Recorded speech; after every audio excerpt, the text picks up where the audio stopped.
नमस्कार दोस्तों, मेरे ब्लॉग में आपका स्वागत है।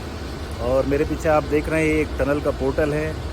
आप में से अक्सर बहुत से लोग जब यात्रा करते होंगे तो टनल से गुजरते होंगे और आपके मन में ये उत्कंठा जागती होगी कि टनल्स बनती कैसे हैं। दोस्तों, मैं आपको बता दूं कि मेरा प्रोफेशन है टनल बनाना और मैं पेशे से इंजीनियरिंग जियोलॉजिस्ट हूँ।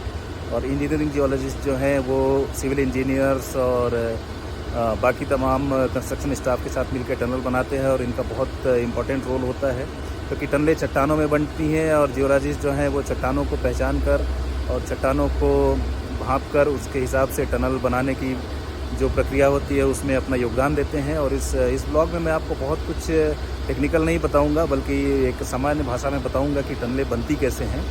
और चलिए हम इस पोर्टल के अंदर चलते हैं और देखते हैं कि टनल बन कैसे रही है।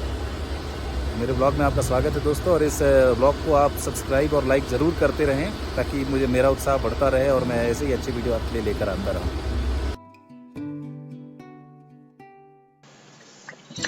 दोस्तों, यह जो संरचना आपके सामने दिख रही है इसे पोर्टल कहते हैं और यह एक अप्रोच एडिट का पोर्टल है। अप्रोच एडिट एक ऐसी सुरंग होती है जो हमें कई अन्य सुरंगों से ले जाकर मिलाती है, और वे सुरंगें किसी शाफ्ट के टॉप से मिलती हैं, किसी शाफ्ट के बॉटम से मिलती हैं, या वह एक हॉरिजॉन्टल या क्षैतिज हेडरेस्ट टनल हो सकती है, वह एक वाल्व चेंबर हो सकता है जहां हमें ले जाकर सुरंग मिलाती है। तो इस एडिट से कई सुरंगें आगे चलकर निकलती हैं। हो सकता है यह सिर्फ एक ही टनल से जाकर मिल जाए और दाएं और बाएं को मुड़ जाएं आप, तो ऐसे एक डिज़ाइन किया जाता है लेआउट। और दोस्तों, जो पोर्टल मैंने आपको जैसा बताया, यह किसी भी एडिट का सबसे कमज़ोर और सबसे खतरे वाला हिस्सा होता है, क्योंकि यहाँ सतह से लगी हुई चट्टानें जो काफ़ी कमज़ोर होती हैं वो होती हैं, इन्हें पार करके आपको मजबूत चट्टान में जाना पड़ता है। तो दोस्तों, आप इस ओवरले में देखें कि इस वक्त जो यह एडिट आपको सुरक्षित दिख रही है यह पूर्व में कैसी थी, और इसे दो हिस्सों में बनाया गया था, आधा ऊपरी हिस्सा और आधा नीचे का हिस्सा, और इसके बाद फिर इसे पूरी तरीके से सपोर्ट किया गया था। और इस ओवरले में आप देखें तो जो एडिट का अंतिम भाग दिख रहा है जहां मशीन लगी हुई है वो आधा ही बना है, और इधर पीछे के हिस्से में आपने पूरा कर लिया है कार्य को। तो ये लगभग 55 मीटर की जो लंबाई थी, ये स्लम्प्ड मास था, ये एक स्लाइड थी और इसे पार करके हमें जाना था। तो दोस्तों, हमने इस एडिट को बड़ी कठिनाई से बनाते हुए आगे बढ़े। और आपको एक बात मैं बता दूं कि आपको टनल के दोनों तरफ यहाँ पे मटेरियल रखा हुआ दिख रहा है, स्टैकिंग दिख रही है, वो हमारी मजबूरी है, क्योंकि ये टनल सरशाफ्ट की टनल है और एक पहाड़ी ढलान पर बनाई गई है। तो बाहर हमारे पास बहुत ज़्यादा स्थान नहीं है जिसमें कि हम अपना सामान रख सकें। और ये 55 मीटर आने के बाद धीरे धीरे जैसा हमने ड्रिफ्ट बनाई थी, यहाँ हमें अंदाजा था, तो अच्छी रॉक मिल गई दोस्तों। फिर भी हमने यहाँ सुरक्षा के लिए विशेष सपोर्ट लगाए हैं जिन्हें आरआरएस सपोर्ट कहा जाता है। और यह एक जंक्शन एरिया है। जंक्शन अपने आप में एक रिस्की एरिया होता है, क्योंकि यहाँ पे भी स्ट्रेसेस कंसंट्रेशन जो रहता है वो ज़्यादा होता है, स्ट्रेस का कंसंट्रेशन। तो यहाँ हमने इसे विशेष रूप से संरक्षित किया है आरआरएस और मोटी शॉर्टकिट लगा के। यह मैं आपको आगे बताऊँगा कि यह सपोर्ट कैसे होते हैं। दोस्तों, यहाँ से आप देखते हैं एक चेंबर है सामने, और ये टनल की हेडिंग है, माफ़ करें एडिट की हेडिंग है। ये एडिट इरेक्शन चेंबर पर जा रही है और सामने चेंबर दिखाई दे रहा है। हम यहाँ एक चेंबर बना रहे हैं और दाहिनी ओर को सीधा जो टनल जाती है वो सरशाफ्ट के बॉटम में और एचआरटी में निकल जाती है दोस्तों। तो ये है दुनिया टनलों की। आइए चलते हैं अंदर और आनंद लेते हैं टनलिंग का। दोस्तों, चलते हुए हम आ गए हैं अब एक टनल में, हेडरेस्ट टनल जिसे कहते हैं। पहले मैंने अप्रोच एडिट का इस्तेमाल किया शब्द का, और अभी मैं यहाँ पर टनल कह रहा हूँ। तो आप मूल फर्क समझ लें जो मैंने आपको कहा, कि जो टनल दोनों सिरों पर खुली होती है, जिससे आप एक ओर से प्रवेश कर दूसरी ओर निकल जाते हैं, वह टनल कहलाती है। और जो एक मुहाने पर बंद होती है उसे हम एडिट कहते हैं दोस्तों। ये बेसिक फर्क है दोनों एडिट और टनल में। है दोनों अंडरग्राउंड एक्सकेवेशन ही है, और दोनों का रूप एक ही हो सकता है, आकार एक ही हो सकता है। और अगर जो वर्टिकल टनल होती है, यदि कोई वर्टिकल टनल होती है तो उसे हम कहते हैं शाफ्ट। वर्टिकल जो खुदाई होती है उसे शाफ्ट कहते हैं। और कोई बहुत बड़ा अगर चेंबर बनाते हैं हम तो उसे कैवर्न कहते हैं। तो ये कुछ शब्दावलियां हैं टनलिंग की जो मैं आपको बहुत डिटेल में नहीं बता सकता हूं, पर अब आप चलें देखें। ये सर्वेयर सर्वे कर रहा है और ये एचआरटी का हेडरेस्ट टनल का एक फेस है सामने। मित्रों, प्रत्येक ब्लास्ट के पहले सर्वे किया जाना बहुत ज़रूरी होता है, बहुत ही नितांत आवश्यक है। ये साइकिल का अंग है, टनलिंग साइकिल का सबसे पहला काम सर्वे ही है और इससे टनल की प्रोफाइल मार्क की जाती है, जो प्रोफाइल हमें ब्लास्ट करनी है। और आप देखें ये सर्वेयर जो है इस प्रोफाइल को अंतिम रूप दे रहा है और ये पूरा चेक करेगा। और ये एक सैंडविक की ड्रिलिंग मशीन लगी है जो इसके बाद फेस को ड्रिल करेगी। तो ये सर्वे के बाद दूसरा काम होता है फेस ड्रिलिंग का। और आप देखें ये सैंडविक के एक बूमर लगा हुआ है जिसे ड्रिल जंबो कहते हैं, जो कि अब ड्रिलिंग कर रहा है।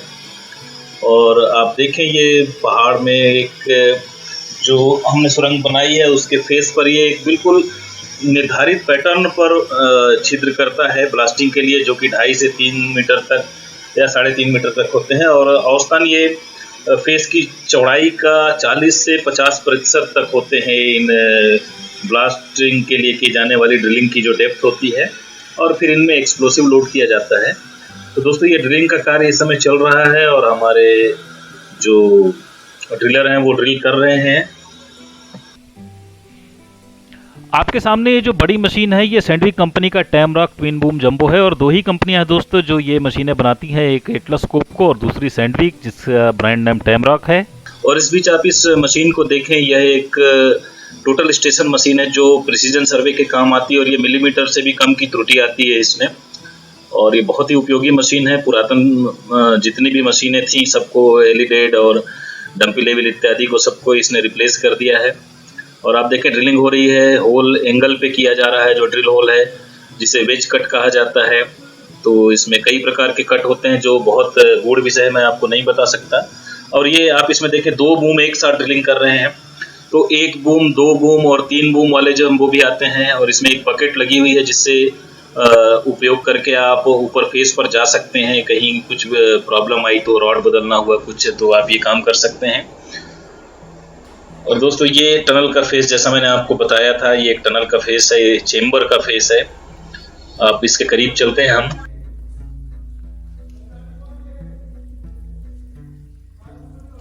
अब इस फेस की ड्रिलिंग कंप्लीट हो गई है। आप देखिए बूमर शांत खड़ा है और यह ड्रिलिंग पूरी हो चुकी है। आपको मैं नज़दीक से दिखाता हूं कि ब्लास्ट होल किस प्रकार से होते हैं। आप देखें ये एक पैटर्न में है और इन्हें इस तरीके से डिज़ाइन किया जाता है कि कम से कम ऊर्जा लगाकर और टनल की दीवारों को कम से कम नुकसान पहुंचाकर अधिक से अधिक गहराई की टनल खोदी जा सके।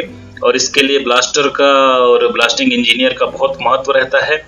और ये बिल्कुल साइंटिफिकली डिज़ाइंड पैटर्न पर होते हैं और जिन्हें बहुत अनुभवी लोग, अनुभवी ड्रिलर इसको ड्रिल करते हैं, अनुभवी ब्लास्टर इसको ब्लास्ट करते हैं। और हमेशा एक लाइसेंस्ड ब्लास्टर से ही ये काम करवाया जाता है, ये ध्यान रखें दोस्तों। और इसके बाद कार्य आता है फेस की लोडिंग का, एक्सप्लोसिव लोड करने का। तो आप देखें अब यहाँ पर एक्सप्लोसिव लोडिंग का काम चल रहा है। तो मैंने इस वीडियो को काफ़ी दूर से लिया है। आप ध्यान रखें कि कम से कम 50 मीटर की डिस्टेंस के बाहरी दूरी के बाहर ही आप किसी प्रकार का मोबाइल कैमरा रखें, ये ध्यान रखना बहुत आवश्यक है। और मोबाइल को आप नज़दीक ना लेकर आएँ, अन्यथा हमारे पास दूसरे प्रकार के कैमरे होते हैं, हम उनका उपयोग करते हैं जिनमें मोबाइल नहीं होता है और वो कैमरे सुरक्षित होते हैं। इस कार्य में जो एक्सप्लोसिव होता है, जो टनल में चट्टानों को तोड़ने का काम करता है, वह भी एक विशेष कॉम्पोजिशन का होता है दोस्तों। और उसमें विस्फोटक की मात्रा निर्धारित होती है जो कि प्रतिशत में होती है। और चट्टानों के हिसाब से, उनकी मजबूती के हिसाब से आप विभिन्न क्षमता के एक्सप्लोसिव का इस्तेमाल कर सकते हैं। और जो एक्सप्लोसिव स्टिक है वो आप उसकी लंबाई भी अपने हिसाब से करवा सकते हैं। और आप देखिए अब ये फेस लोड हो गया है और ये जो पीले रंग के केबल निकले हैं इन्हें आपस में बांध दिया जाएगा और इसके बाद इन्हें ब्लास्ट किया जाएगा।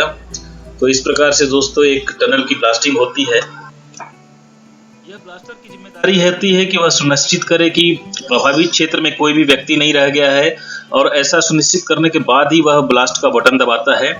और वह अंतिम व्यक्ति होता है जो चार्ज करने के बाद फेस को और सारी कनेक्शन करने के बाद बाहर आता है और ब्लास्ट लेता है। तो टनल का जो फेस है वो ब्लास्टर अंतिम व्यक्ति होता है जो डेटोनेटर्स को बांधने के बाद बाहर निकलता है और सभी को जब वह टनल से बाहर कर लेता है, खाली कर लेता है, सुनिश्चित कर लेता है, तब ब्लास्टर ही अपने हाथों से ब्लास्ट करता है और बिल्कुल सुरक्षा पूर्वक और विधि पूर्वक वह ब्लास्ट करता है। और दोस्तों आप देखिए ये ब्लास्ट का धुआं है। तो अब इस धुआं को निकालने की जो प्रक्रिया है वो कहलाती है डिफ्यूमिंग। तो आपने सबसे पहले देखा सर्वे के बाद ड्रिलिंग के बाद चार्जिंग के बाद ब्लास्टिंग के बाद डिफ्यूमिंग।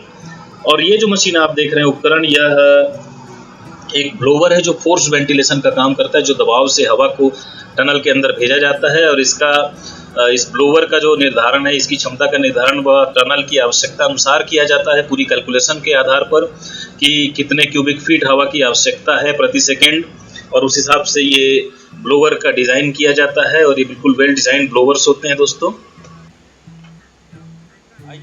ब्लास्ट के बाद हम चलते हैं टनल के फेस की ओर। तो जो अगला चरण होता है वह टनल में स्केलिंग का होता है। स्केलिंग में जितने भी लूज चट्टानें होती हैं उनको तोड़ स्केल करके निकाल दिया जाता है, छील करके, और तत्पश्चात एक्सकेवेटर्स में लोड करके और इस मटेरियल को बाहर भेज दिया जाता है, जिस प्रक्रिया को मकिंग कहते हैं। तो अब आप टनल साइकिल में देख लें, सबसे पहला काम होता है सर्वे का, और बहुत ही एक्यूरेट सर्वे किया जाता है। एक्यूरेट सर्वे के बाद आपकी ड्रिलिंग होती है, बहुत ही एक्यूरेट और साइंटिफिकली डिज़ाइन ड्रिलिंग होती है। इसके लिए सर्वेयर और ड्रिलर बहुत ही उम्दा कोटि के लगते हैं, जो प्रोफेशनल्स होते हैं, जिन्हें स्किल्ड वर्कर्स कहते हैं। इसके बाद बारी आती है चार्जिंग की। टनल में हम चार्जिंग करते हैं। चार्जिंग के बाद नंबर आता है ब्लास्टिंग का। ब्लास्टिंग के बाद डिफ्यूमिंग होती है। डिफ्यूमिंग आपने देखा कि ब्लोवर से होती है, और जो चार्जिंग और ब्लास्टिंग का काम है वो बहुत ही एफिशिएंट क्रू है, जो कि ट्रेंड ब्लास्टर और माइनिंग एक्सपर्ट या ब्लास्टिंग एक्सपर्ट इत्यादि के देखरेख में, निरीक्षण में ये कार्य होता है। और इसके बाद डिफ्यूमिंग के बाद मकिंग का कार्य होता है, जिसमें तोड़ी गई चट्टानों को बाहर लेकर जाया जाता है। तो अब हम ब्लास्ट के बाद अंदर जा रहे हैं, जहां पर अब मकिंग का कार्य हो रहा है दोस्तों। और इस मकिंग के कार्य में, ये ब्लास्ट के बाद हम अंदर जा रहे हैं, तो यहाँ पर मकिंग का कार्य होता है। और इसी बीच जियोलॉजिस्ट भी आके फेस का निरीक्षण करते हैं और किस प्रकार का सपोर्ट लगाया जाना है उसकी सलाह देते हैं। तो मकिंग करते समय स्केलिंग का बहुत ध्यान रखना होता है, जिससे कि जो लूज चट्टानों के जो टुकड़े हैं, जो ढीले होते हैं और जो गिर सकते हैं बाद में, उन्हें बहुत अच्छे से निकाल दिया जाता है। और इसके बाद एक जियोलॉजिस्ट आता है, जो कि चट्टानों की स्टडी करके ये बताता है कि किस प्रकार का सपोर्ट देना है। कई बार आप बहुत दूरी तक बिना रॉक सपोर्ट के जाते हैं, जिसे अनसपोर्टेड स्पैन कहते हैं, जिसके निर्धारण की भी एक प्रक्रिया है। और ये बहुत अच्छी रॉक होने पे कई बार आप बहुत ही कम या न्यूनतम सपोर्ट के साथ आगे बढ़ते हैं, तो कई बार आपको बहुत हैवी सपोर्ट्स भी लगाना पड़ता है। और दोस्तों आप देखें, ये एक्सकेवेटर जो है ये तोड़ी गई चट्टानों को उठाकर अब बाहर फेंकने की प्रक्रिया कर रहा है। और ये एक आइसर वॉल्वो का टिपर है, जिसमें डालकर ये मक बाहर ले जाया जाएगा। का जो कार्य है वह सुपरवाइजरों की उपस्थिति में होता है, और वे सुनिश्चित करते हैं कि इस कार्य की परिधि में कोई अवांछित व्यक्ति ना आए, जिससे कि किसी दुर्घटना की गुंजाइश न रह जाए। और दोस्तों हम सेफ्टी का बहुत ज़्यादा पालन करते हैं ये काम करने में, और इस प्रकार सुरक्षा मानदंडों का पूर्ण निर्धारण करके मकिंग का कार्य किया जाता है। मकिंग करने के बाद मित्रों, जियोलॉजिस्ट है इस बीच आकर अध्ययन करते हैं और देखते हैं कि किस प्रकार के सपोर्ट की आवश्यकता है, रॉक कितनी गुणवत्ता की है, क्या कुछ ब्लास्ट बिना सपोर्ट के चला जा सकता है, जो कि निश्चित रूप से वैज्ञानिक सिद्धांतों पर आधारित होता है और इसमें किसी भी प्रकार का रिस्क नहीं लिया जाता है। तो ये हमारा जियोलॉजिस्ट जो है वो अध्ययन कर रहा है, और रॉक की जो मजबूती है और उसमें जो दरारें हैं, चट्टान में जो जॉइंट्स हैं और जो उसकी स्ट्रेंथ है, उनकी स्टडी करके वह निर्धारित करने की कोशिश कर रहा है कि किस प्रकार का सपोर्ट लगना चाहिए। और यह एक प्राइमा फेसी सपोर्ट होता है, इमीडिएट जो सपोर्ट दे दिया जाता है। और इसके बाद लगातार टनल का निरीक्षण करते रहते हैं हम, जो कि हम कभी उपकरणों की मदद से करते हैं, कभी आँख से अनुभव के आधार पर करते हैं, और किसी एक्स्ट्रा सपोर्ट की आवश्यकता को भी हम महसूस करके फिर समय के साथ एक्स्ट्रा सपोर्ट भी देते हैं दोस्तों। तो इस प्रकार ये प्रक्रिया चलती रहती है। मित्रों, जिस पद्धति से हम टनल बनाते हैं उसे एनएमटी कहते हैं। ये हार्ड रॉक में बनाई जाती है टनल, और इसमें शॉर्टक्रीट और रॉक बोल्ट नाम के दो महत्वपूर्ण सपोर्ट होते हैं। आप देखिए रॉक बोल्टिंग इस समय हो रही है टनल में। तो इसके अलावा भी बहुत सारे सपोर्ट होते हैं टनल में जो आवश्यकता अनुसार प्रयोग किए जाते हैं, वो मैं आपको आगे वीडियो में दिखाऊंगा। बहरहाल अभी आप देखें तो ये एक रॉक बोल्ट है जो इंसर्ट किया जा रहा है, और इस प्रकार बोल्ट से टनल की जो रूफ होती है उसे मजबूती दी जाती है, और जब टनल आगे बढ़ती है तो वह समय के साथ फिर रूफ जो है वह मजबूती से अपने स्थान पर अटल रहती है। तो यह एक रॉक बोल्टिंग की प्रक्रिया है। आपने देखा एक प्लेट लगी हुई थी जो कि लोड को ट्रांसफर करने का कार्य करती है। और इसके बाद दोस्तों आप ये देखें एक कुछ विशिष्ट प्रकार का सपोर्ट है जिसे शॉर्टक्रीट कहते हैं। तो हमने शॉर्टक्रीटिंग की, आगे भी मैं आपको शॉर्टक्रीटिंग के और वीडियो दिखाऊंगा। तो वैसे तो टनल में जो सपोर्ट का निर्धारण है वो जूनियर जियोलॉजिस्ट करते हैं और एक निर्धारित पद्धति और मापदंड के अनुसार करते हैं, लेकिन कभी कभी सीनियर होने के नाते मैं भी टनल में जाकर इनको रैंडम चेक करता हूँ, इन चीज़ों का ऑडिट करता हूँ, और जो कनिष्ठ स्टाफ है, जो जूनियर स्टाफ है, उसे कहीं समझने में कोई भूल तो नहीं हो रही है। तो इस बीच में रैंडम चेक्स करता हूँ आकर टनल में और देखता हूँ कि सारी चीज़ें दुरुस्त हो रही हैं। ये एक बहुत जिम्मेदारी भरा कार्य है दोस्तों, और कुछ भी अनटूवर्ड होने पर आपको बहुत सारी जवाबदेही होती है। इसलिए इस सारे कार्य को बहुत ही समझबूझ से और अनुभव के आधार पर करना होता है, और ये बहुत ही ब्रेव लोगों का कार्य है। मैं ऐसा कहूँगा टनलिंग में जो भी लोग होते हैं वो बहुत ही ब्रेव और बहुत ही मजबूत लोग होते हैं जो इस कार्य को समझते हैं, करते हैं और पूरी जिम्मेदारी अपने ऊपर उठाते हैं। दोस्तों ये one of the most risky jobs is tunnelling.